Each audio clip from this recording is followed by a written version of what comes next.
pourquoi on a de la difficulté à passer à l'action, c'est le fait qu'on ne sait pas pratiquer à muscler à muscler notre prise de décision. Donc, à renforcer le muscle de la décision. On l'imagine comme un muscle, un peu comme on fait de l'exercice, mais il y a des gens qui ne sont pas conscients, des personnes qui ne sont pas conscientes qu'elles prennent des décisions continuellement. Vous vous levez le matin, vous décidez ce que vous allez manger pour déjeuner, vous venez de prendre une première décision. Vous choisissez... Un café ou pas? Exactement. Qu'est-ce que je porte aujourd'hui? C'est une décision que vous prenez tous les jours. À quel resto je vais aller manger? Comment je vais organiser ma journée? Vous êtes continuellement en train de prendre des décisions et des fois, on ne s'en rend pas compte. Donc, vous êtes toutes super bonnes à prendre des décisions. Tout le monde est super bon à prendre des décisions parce que vous en prenez continuellement. Alors, pourquoi vous bloquez quand il arrive certains choix? Ben, rappelez-vous que vous êtes capable. Vous avez ce pouvoir-là de prendre des décisions. Raccrochez-vous à des expériences, que ce soit le choix de votre déjeuner, du petit déjeuner, parce que en France, c'est le petit déjeuner. Peu importe à quoi vous vous raccrochez, mais rappelez-vous que vous êtes super bonne pour prendre des décisions. Ça va vous aider la prochaine fois que vous allez avoir des décisions beaucoup plus grosses, beaucoup plus difficiles à prendre. Juste de savoir que, hey, oui, je suis capable. Je le fais à longueur de journée. Donc, je trouve que c'est intéressant de se rappeler ça, qu'on est capable de prendre des décisions au quotidien, qu'on le fait sans arrêt, puis que c'est naturel. Puis souvent, les gens ont la facilité à prendre des petites décisions, tu sais, de décider ce qu'on va manger. On ne se pose pas la question pendant 4 heures de temps. Donc, c'est le temps de passer à l'action. Décider d'aller au lit, on ne se demande pas pendant 3 jours, « Ah, est-ce que je vais me coucher ou pas? J'hésite! » Ben, ça peut prendre 2-3 heures maximum, mais à tous les jours, on prend cette décision-là d'aller au lit. Puis ça, c'est pour les petites décisions. Puis j'adore ce point-là que tu apportes.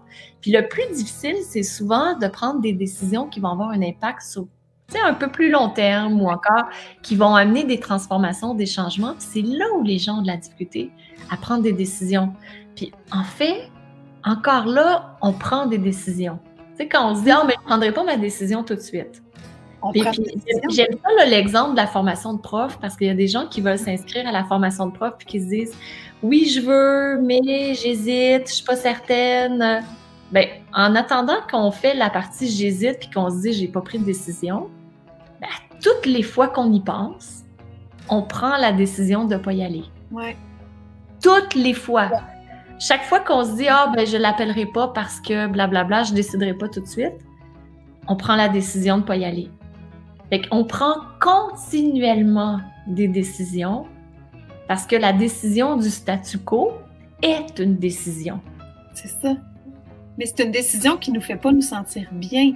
Non. Puis quand on ne se rend pas compte que c'est une décision, on se dit « Bah, je me sens pas bien, mais c'est correct. » Et moi, ça a été un des points tournants quand je me suis rendu compte, je pense que c'est en 2014, je me suis rendu compte que le fait de ne pas décider, que je décidais, puis que c'était, dans le fond, ma décision, c'était de ne pas décider. Ouais. Ça a été, là, pour moi, là, une grosse ouverture de conscience. J'ai fait, il y a là où j'ai pas décidé, là où j'ai pas décidé, là où j'ai pas décidé, puis j'avais plein de choses où j'avais pas décidé. Fait que, tu sais, le oui, non, puis je sais pas encore, je vais prendre encore du temps pour décider, ben, je l'ai enlevé, celui-là. Je me disais, ben, c'est oui ou c'est non. Puis je peux réévaluer ma décision plus tard. Si je reprends encore l'examen de la formation de prof, c'est comme, ben, est-ce que je le fais, oui ou non? Ben oui, je le fais, ben oui, je le fais. Ou non, je le fais, ben c'est non. Tu sais, puis après ça, ça enlève tellement de bruit dans la tête, là. C'est qu'après, là, il faut regarder devant et non plus regarder derrière. Ouais. Il y a une étude là, qui dit que 75% des gens qui ne prennent pas la décision, par exemple, mon téléphone ne passe pas, je tombe chaque fois.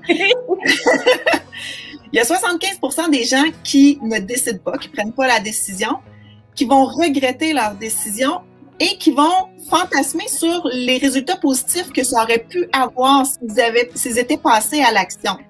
Contre 25% des gens qui se disent « Moi, je suis passé à l'action, il est arrivé des conséquences négatives, mais je les ai gérées. » Donc, ce 25% de personnes-là a su gérer les conséquences négatives qui découlent d'à peu près toute situation de la vie. D'un défi, là, qui s'est présenté. Exactement, parce que la personne est passée à l'action, alors que 75% des gens qui ne passent pas à l'action vont ruminer, vont se dire « Ah, si j'avais fait ça, hein, probablement qu'aujourd'hui, je serais rendue à telle place, je gagnerais tellement plus d'argent, je serais entourée de telle personne. » Fait que les gens vont se mettre à fantasmer sur des résultats positifs qui auraient peut-être même pas eu lieu de toute façon.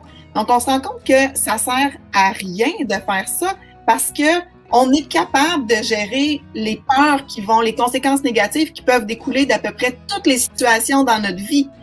Donc, la peur, c'est un très, très, très mauvais ami dans la prise de décision parce que ça nous freine.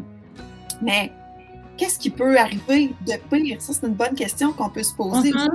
Quel est le pire qui peut arriver? Là? Supposons, là, je décide de changer de travail. Donc, je change d'emploi. Et là, j'hésite, j'ai peur, je sais pas si je devrais le faire, etc. Qu'est-ce qui peut arriver de pire? Le pire, c'est que j'aime vraiment, vraiment pas mon nouvel emploi. Qu'est-ce que je vais faire? Je vais chercher un autre emploi qui pourrait me convenir davantage.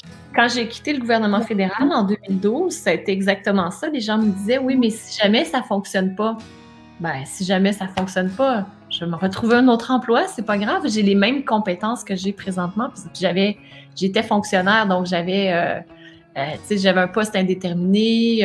Je pouvais aller jusqu'à ma retraite facilement, là, jusqu'à 55 ans. Mais je me disais, mais si ça ne fonctionne pas, je vais retourner travailler au gouvernement fédéral, je vais reprendre un autre poste, ou ci ou ça. Puis ce que ça fait que de prendre des décisions, on se rend compte, comme tu le dis, qu'on a la capacité de surmonter les défis et ça augmente notre confiance en nous. Oui. Donc, le fait qu'on prenne des décisions, on augmente notre confiance en nous parce qu'on se dit, waouh, je suis capable de décider. Fait que ça, c'est déjà un super bon point, je suis capable de décider. Puis après ça, je rencontre des défis parce que la vie, c'est comme ça. La vie, quand on agrandit notre zone de confort, il y a des éléments qu'on contrôle moins, puis qu'on apprend à gérer, à augmenter. Puis après ça, on se rend compte qu'on est capable, puis qu'on a les ressources intérieures. Donc ça, c'est vraiment super important. Puis ça me fait penser aussi, tu sais, des fois dans le studio, là, il y a des gens qui nous disent, bien, il y a beaucoup de choix, puis je ne sais pas quoi choisir. Oui, ça, moi, là, quand j'entends ça, je me dis, waouh! Ce que ça veut dire, là, c'est, dans le fond, je sais pas pourquoi je suis là. Je sais pas c'est quoi mes besoins. Ouais. Parce que quand on sait c'est quoi son besoin, on peut y aller direct. Quand on sait c'est quoi ses valeurs, on peut prendre des décisions en fonction de ses valeurs. Quand on sait c'est quoi nos rêves, on peut prendre des décisions en fonction de nos rêves. Ouais. C'est comme ça qu'on prend des décisions parce que la prise de décision va se faire selon différents critères, selon des valeurs. Vous avez aimé cette vidéo? Abonnez-vous au studio Diva Yoga et découvrez nos cours et séries de yoga pour vous amener vers la santé, la sérénité et l'amour. Au plaisir de vous accueillir au sein de la magnifique et bienveillante Diva Family.